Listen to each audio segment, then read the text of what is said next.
Sissy Loves! Welcome to my channel. This is Ann CL from Australia. So for today's video, raw lang to.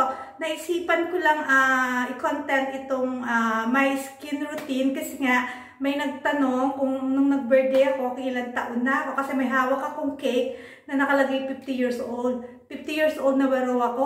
Opo, 50 years old na ako. Akala lang, may nag-message sa akin na akala 35, 38 lang ako. Kinikilig naman ako. So, ipapakita ko sa inyo yung skincare ko. So, actually, nakapag-shower na ako. So, ito yung ginamit kong pang sabon sa mukha ko. Ito. Ayan siya. Lacura Essential Foaming Cleanser Detox with Charcoal. Ayan siya. Ang ganda niya. So, kung makikita niyo, wala akong makeup katatapos ko lang nga mag-shower. Although, di naman talaga ako mag-makeup. So, pag walang kung ano-anong mukha ko, ayan siya. Yan, kinu-close up ko para makita niyo na wala siyang daya. Iyon ay Baggies Real talaga. Dahil kaka-reels natin sa kabilang dimension. So, ayan siya. Ito yung unang ginagamit ko. And then, gawa lang ako ng... By the way, ito pala yung mga ginagamit kong mga beauty product ko. Ayan sila. So, mga sisilab, ito yung skincare ko. Garnier. So, meron ako ditong Garnier Moisturizer Jelly. Tapos, after kong gamitin yan, ito naman ang susunod kong ilagay, Vitamin C Serum Cream. May SPF 15 siya. And then, meron din akong Garnier Vitamin C Cleansing Water. Ayan. So, lahat yan, Vitamin C, lahat ng gamit ko. Siyempre, pinaka-importante sa skin natin ang Vitamin C. So, sa gabi naman, ito naman yung nilalagay ko. Ayan, Garnier Hydra Balm for the Eye Sheet Mask. Ayan. Ito yung, pag nakapahinga na ako, ito yung ginagamit ko. Ayan siya. So, ngayon, dahil nakapag-shower na ako, nakapaglinis na ako ng mukha, gagamit ako ng Garnier. Ayan. Vitamin C Cleansing Water. Alam niyo, importante ang vitamin C sa skin natin. Kahit tapos na ako mag-cleansing, yung foam, gagamit pa rin talaga ako nito.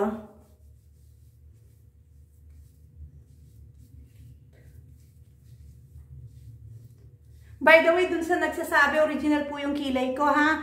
Hindi po yung, pinagawa or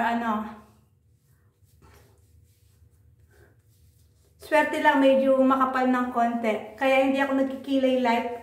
Yan. Siyempre, hanggang lieg, gagawin natin hanggang lieg. Tapos, alam nyo ba, nilalagay ko rin ito sa siko ko. Sayang, di ba? At saka yung ang tawag dito, yung may sa baba. Bukong-bukong ba yun? Hindi ko alam sa English. At saka dito sa list ko, pinapahid ko yung Garnier na Vitamin C Cleansing Water. So, tingnan nyo, kahit nagtatapos ko na mag-shower, tapos gumamit pa ako ng foam cleanser ko. See, madumi pa rin ang mukha, kaya kailangan talaga natin to. And then, after that, patutuyuin ko na ng konti, ng ilang minutes. Tapos, lalagyan ko siya ng Garnier Glow Jelly Daily Moisturizer. Ayan siya. Ayan. Ang sarap nito sa mukha, ang lamig niya. Siyempre, hanggang lieg. Pag nagmo-moisturizer kayo, or yung palaging yung lagyan yung, yung neck nyo. Kasi pag madali tayo, yung neck kasi madaling, manglubot. Maging generous kayo sa lieg nyo. Ayan, pataas ha. Sabi nila, nakita ko lang, pataas. Spaghetti pataas. Ayan. So, nilagay ko na yung jelly.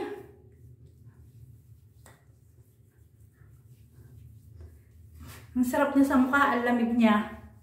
Tapos yung eye bag, ganyan-ganyanin natin. Ayan. Patuloy lang ng konti. Tapos, kahit nasa bahay lang tayo mga sisilab, palagi tayong gumamit ng SPF. Kasi ako itong vitamin C brightening cream ko, ayan siya.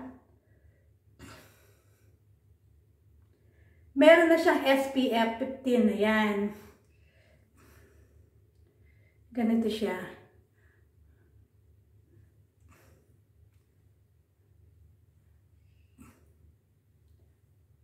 So, generous ako ng ganyan sa mukha ko. Hindi ako gumagastos sa makeup. Pero sa mga serum, cream, ayan, generous ako sa mga ganyan sa mukha ko. Mga nanay, kahit nasa bahay lang tayo, linisin natin ang sarili natin, especially yung face natin, ha? Ayan, syempre, sa leeg.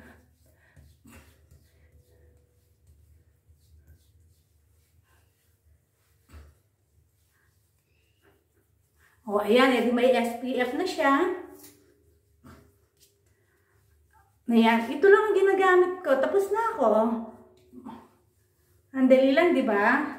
Patutuyuin lang. Tapos, alam niyo ba?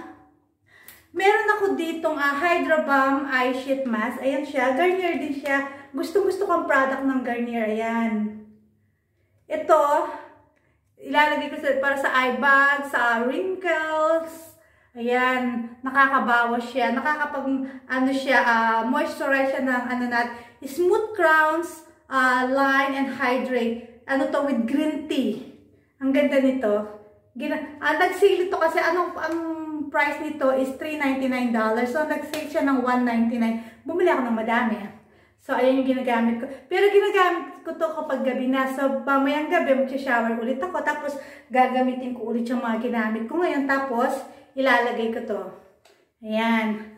So, ito lang yung ginagamit ko araw-araw. So, pwede na kayo mag-makeup. Kung anong gusto niyo. Ako kasi, kahit nasa bahay ako, ito lang yung ginagamit kong lip tint. Kahit nasa bahay ako, naggaganito ako. Siyempre, ganyan na. Makeup na to sa akin. Hindi ko kailangan mag-spend ng maraming pera sa makeup. Sa akin, makeup na to. Diba? Tapos, mag-powder lang tayo ng konti. Ito yung powder ko, wala siyang name, no? Yung Korean product ko. Yan, yung in-order ko ng isang araw. So, ganyan lang, para hindi masyado makinang ang mukha natin. Kahit nasa bahay ako, kahit nakapajama lang ako, naglalagay ako ng ganyan. Kasi, pag titingin ako sa salamin, pag hindi ako nakaayos, sabi ko, losyang na ako. Kaya kahit nasa bahay ako, pagkatapos kong ilagay yung mga something sa mukha kong moisturizer, SPF, ayan, nagpo-powder ako. Powder, alam niyo, okay na ako na to. Kung aalis ako, ayusin ko lang ang buhok ko. Ayan, tapos na ako. Yan na yung pinaka-makeup ko. O diba, hindi talaga ako ma-makeup na tao, mga sisilab. So, that's it for today's video, mga sisilab. Ayan lang yung gamit ko. Yung Garnier. Basta lahat yan vitamin C kasi importante yung vitamin C sa atin. So, siguro any foaming cleanser pwede. Kasi ako naman dati hindi ko naman ginagamit. So, importante lang sa akin yung tatlong yun. Anyway, that's it for today's video, mga sisilab. I hope you like my video. So, next time, pag may gagamitin ako ulit na something for the face, i-share ko sa inyo. Please don't forget to like, subscribe, comment, and hit the bell para updated kayo sa susunod kong video. Yun lang, mga sisilab. Have a lovely day. Bye!